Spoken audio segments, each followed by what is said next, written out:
ਸਾਰੇ ਆ ਰਹੇ ਨੇ ਐ ਬਾਬਾ ਜੀ ਗੁਜਰਾਵਾਲ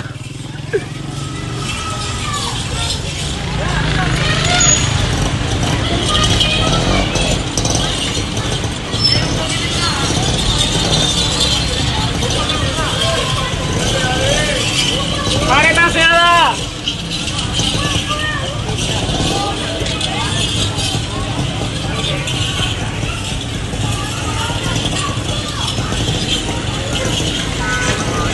Sekarang lapar.